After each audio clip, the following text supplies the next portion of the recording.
All right. Today we're going to talk about Leviticus 17 because we don't often on the discussions talk about we do talk about the Bible, obviously, but we talk more about cultural things. And I thought it might be good to just go back to the Old Testament and discuss this, because something Jamie and I were just talking about is that, there's so many people online that just think that the Old Testament is very mean, like God was mean to put all these rules in place. These rules don't make any sense and just stuff like that. So I'd like to go over one of the chapters of Leviticus and just talk about it and see what was God getting at with this, because it says in scripture that God is the same yesterday, today, and forever.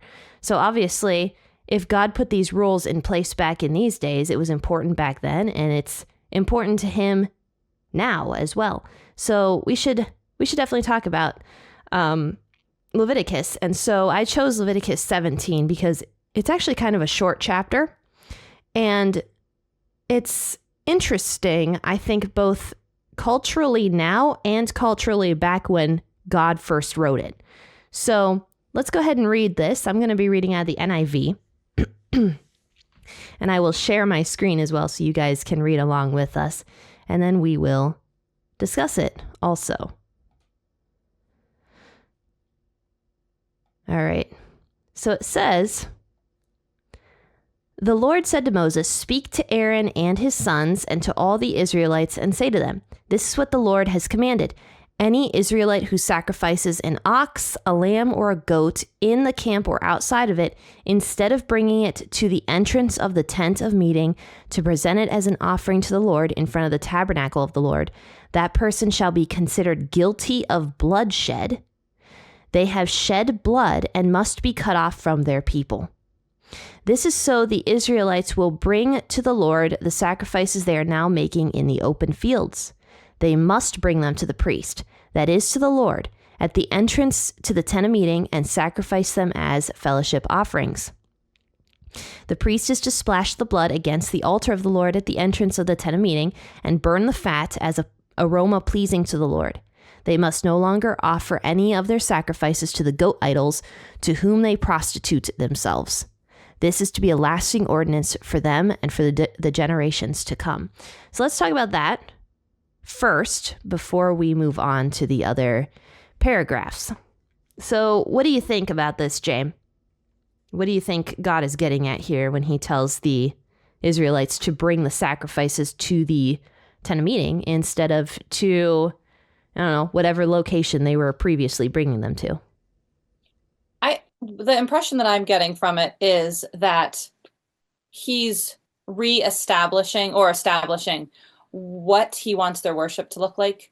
So they're used to, being in Egypt and seeing how the Egyptians worshipped all these gods and all probably strange witchcraft and just different things. And he is establishing, this is the way that you're going to worship me now. Right. As they go to their new locations, because they are not yet in their land, he is making it very clear what he wants for them to do. Mm-hmm. Yeah, exactly. Because it seems to me, according to this passage, that they were just doing whatever they wanted willy-nilly and not following any kind of ordinance at all. They were just going out into the open field, sacrificing these animals. And it actually is interesting what it says right here. It says, anybody who does these things is guilty of bloodshed, is to be considered guilty of bloodshed. They have shed blood and must be cut off from their people. And that's interesting because these aren't human beings that the Israelites were offering. These were animals. And yet God says that if they're going out into the fields to sacrifice these animals, they're considered guilty of bloodshed. If you look at the NLT, it actually says they'll be considered guilty of murder. Now, I don't know if that is... I actually brought my NLT this time because I find it very helpful in Old Testament law, because it's just so plain. Yeah. Yeah, and it does say that. And then there's a footnote. Will you read it? It's verse 4, actually. Where's the footnote? Okay, so to present it as an offering to the Lord, that person will be as guilty as a murderer. Such a person has shed blood and will be cut off from the community. So, I mean, it's, like at first I was like, that's a little bit like severe, isn't it? Like you're cut off just because you don't bring it to the place that you're supposed to. But that is not, I mean, you're sacrificing to God. Does he not have the right to say, okay, if you bring a sacrifice, this is exactly how you're supposed to do it? So I think it's, again, establishing that importance. And this is holy. This is to the Lord God Almighty, not a false idol, not just you're worshiping whatever you want to do. This is the one and only God. And this is how he was commanding them to sacrifice these animals. So I don't think that is strict at all. If you think about it, it's just, this is a serious business and they need to do it the right way. Well, I think even going even more basic than that, this also shows that God does care about the lives of animals as well. Because, I mean, it would be cruel what some of these people would do. There's actually it's repeated so many times in the Old Testament. If you look through the Old Testament, you'll see this one particular law repeated multiple times where God says, you shall not boil the goat in the mother's milk. And that's because that was a common ritual back in these days where people would actually take a baby goat and they would boil the mother's milk of that baby goat and take the goat, put it in that boiling milk and boil the goat alive. And this was some sort of like fertility ritual that the Egyptians and other like Canaanite tribes would do back in these days. And that was horrific. It's disgusting. It's sickening, and I think God puts rules like that in place for the protection of both animals and for people. In fact, there's a lot of laws that you can see where God is actually protecting the animal. Another one that's commonly quoted even now, because it's also in the New Testament, it says, you shall not muzzle the ox while it's treading out the grain. Because that's just cruel to the ox. You muzzle the ox so that it can't eat anything as it's doing all of the work for you. Why would you do that? So there's so many laws like this. There's another law that says when you find eggs, like if you're walking along the road and you find some eggs that a mother hen is sitting on, you shall not take the mother along with the eggs because that would be cruel to the mother to kill both her and the eggs at the same time. So there's so many different laws like that where God is showing like, yes, I do care about these animals. Even though, the typical belief of the Old Testament, when you see, animal sacrifices, God doesn't care about animals at all because he actively told the Israelites to sacrifice animals. So how could God care about animals if he's like commanding their death? But you see, with this passage now, there's a way to do it. It wasn't just to be done willy-nilly. And God does care about the lives of these animals. And the whole point of animal sacrifice, if we could go there, was to take away the guilt of the people, the sin guilt of the people. Because the wages of sin is death, meaning that our sin caused death to come into the world. And the only way to pay for sin is through death. That is just the law of sin and death. That's what it's called. So that is why God, at the very beginning, when he created Adam and Eve, he said to Adam, he said, do not eat of this tree, because when you do, you will know both good and evil, and you will die. That is the law of sin and death. So when Adam and Eve ate of that tree, they introduced sin into the world and also death. So these animals, in order for the Israelites to have a relationship with God, meaning a sinless relationship, because the only way you can get close to God, right, is if you are considered to be, the only way you can get into heaven is through perfection. The only way the Israelites could have a relationship with God was through the death of these animals. So that is why these animals unfortunately had to die. But as you can see from this passage, they were to be killed a very specific way by the priests, and the priests only. And the priests were given very specific instructions of how to kill these animals as well. You know, and I think that's really important to know that, like, that's humane. It's humane, and God cared about, you know, these animals. He has a specific way, which is good for the animals. And like you said, like, he's the hen and the eggs, and just making sure that you don't overuse. You know, you see people that, you know, they cut down all the trees and it's gone, you know, but to sustain, God showed us how to sustain things.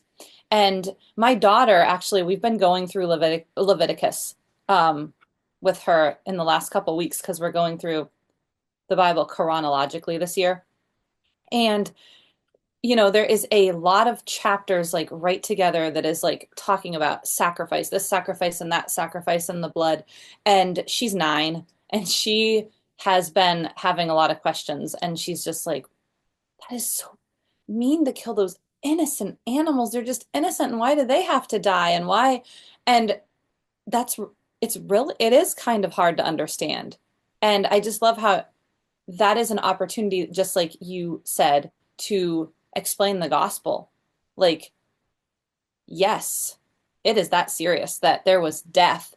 And we even look forward from the Old Testament to what we know now, that Jesus Christ made that sacrifice, that Jesus became that sacrifice, that those animals don't need to be killed anymore. And he was the final and perfect sacrifice.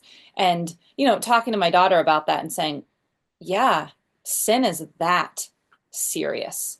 That is the payment. And they had to be sacrificed continually because sin is that terrible and that disgusting. And it is a terrible thing. And, you know, it is kind of like, I don't want to think about that, especially like in our culture where we're not used to thinking about animal sacrifices or something like that. But even in that, God was humane to he taught them to be humane to those animals. And that is the truth of the guilt on humans and how we can have access to God, but that Jesus took that. And I think that's a really beautiful thing. And it's a good picture. And especially even as a child can see that and be like, I don't like that. And we can understand the gravity of the situation, sin and death. Right.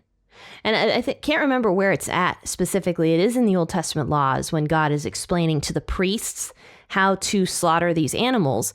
He says something along the lines of, you must put your hands on the head of the animal and then slit the throat of the animal. And what's really interesting about the priests having to put their hands on the head of the animal is, and I believe also the person bringing the animal, if I'm remembering correctly, but don't quote me on that, also had to put their hand on the animal as the priest slit the throat. That is very, the reason that was done was so that people would actually connect with what they are about to do, that this animal is innocent. It's like a solemn thing that they would have to do. Like, we put our hands on this animal, not just like, oh, here, take this animal to be slaughtered. No, you put your hands on it to show like, I'm about to kill this innocent thing in my place, even though I'm the one that deserves this because I sinned and this animal didn't.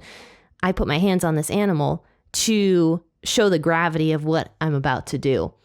And so it's interesting how God had the Levite priests actually do the animal sacrifices as well.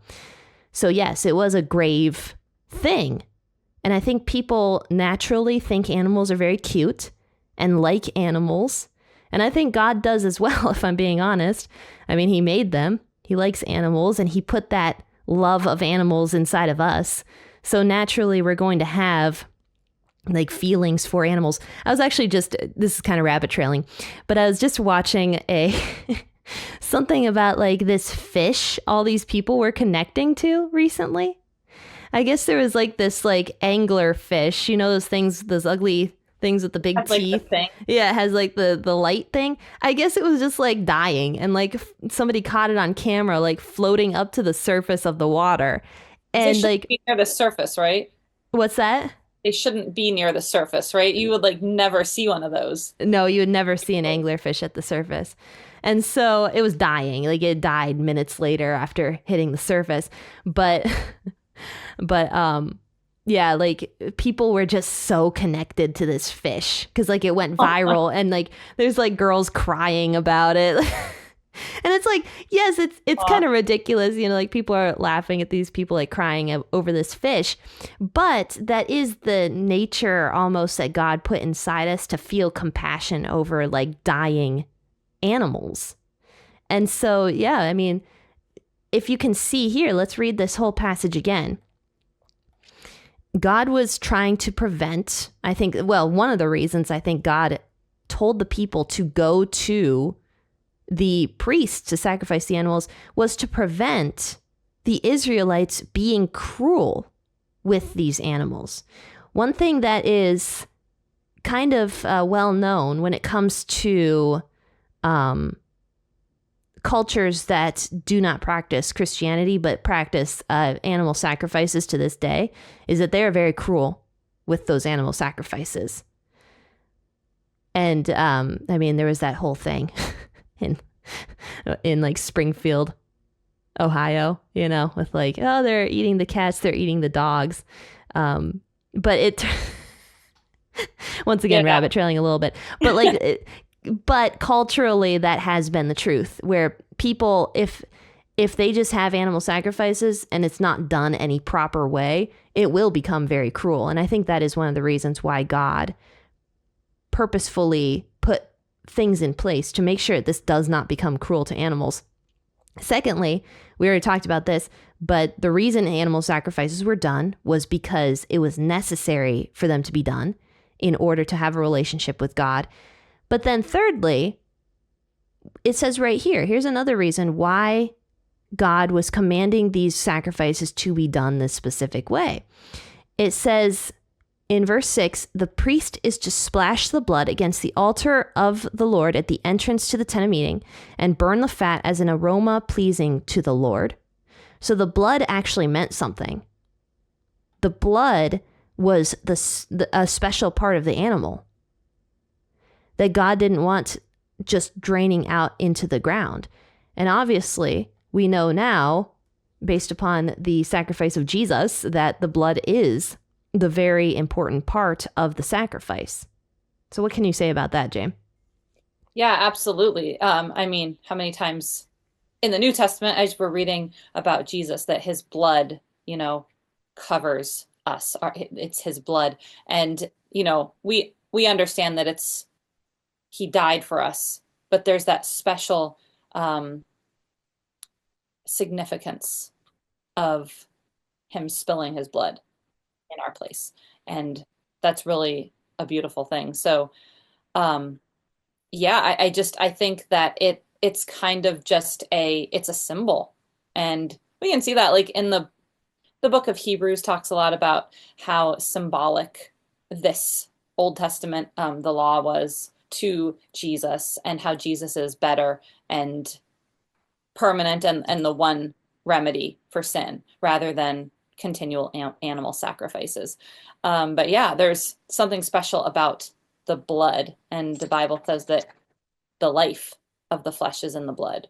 So speaking about cute animals, sorry. She is cute. Show everybody Rocket. Okay. She just happened to come over and say hello. So she's, yeah. That's Rocket. Scratches. Yeah. My dog is in the other room snoring. Anyway, yeah, so the life of the animal is in the blood, which we're going to talk about that next. But the last thing I'd like to talk about here before we move on is verse 7. It says, they must no longer offer any of their sacrifices to the goat idols to whom they prostitute themselves. And there's a footnote here which says demons. Okay, so if you look at it in other versions of scripture, it might say the goat demons to whom they prostitute themselves. This is to be a lasting ordinance for them and for generations to come. So that's the fourth reason why the Israelites were to bring the sacrifices specifically to the temple and not just out in the open somewhere, is because the Israelites would then think that it was okay to start offering sacrifices to these goat idols that they had previously been worshiping back when they lived in Egypt. In fact, one of these idols, which I don't think he was depicted as a goat, but a falcon, his name is Shezmu. Hold on, I gotta move my thing here. Okay. Yeah, Shezmu. This guy right here. And for some reason, he's got wiki fandom for him. I don't know why. Okay. Yeah. But Well, anyway, this is yeah. Shezmu. I guess he kind of looks like a goat thing. No, he's supposed to be depicted as like a falcon or a bird of some sort. He was the god of blood, which, by the way, God targeted this particular god. This was an Egyptian god. God targeted this god when he did the plagues in Egypt. The Nile into blood. Yes, exactly. So like each of the plagues kind of targeted one of the main Egyptian gods, showing ultimately that they had no power, but that Yahweh had all the power. So that one would be probably the god that they would talk about most with blood. Oh, for sure. And I'm sure that there is plenty of weird ancient cultural rituals that people would do in order to worship the god of blood, including eating and drinking blood, or who knows what else. We don't have to go down that rabbit trail, but yeah, there's certainly. Yeah, I actually Oh, did. you did go down. Okay, go ahead. No. Like I did go down that trail. So I was like typing in like ancient Egyptian and like witchcraft, and then I realized that maybe it's not so ancient. And then I just came across some videos that I didn't open because I was like, I don't want that going on my YouTube. Like, I do not want to see that. So I didn't go down that trail. But it apparently is still kind of a part of witchcraft. So I don't really know anything about that. But Oh, you know what? I do know a little bit about that. Only because I was listening to a testimony of a former witch. She would use her own blood from her cycles to perform rituals. And apparently that is a very common thing. Specifically when it comes to women. They will, I don't know if it's necessarily relating to fertility, but like it was just something they would use the blood. And what was really interesting about that particular former witch is she talked about, she's like, yeah, you know, the life is in the blood and we understand that. And even like witches understand that. And so the witches would use blood in order to like get, you know, like manifest things or whatever they wanted to do with it. And so, yeah, it's kind of interesting that blood to this day is still used in certain contexts, especially when it comes to witchcraft or something like that. So.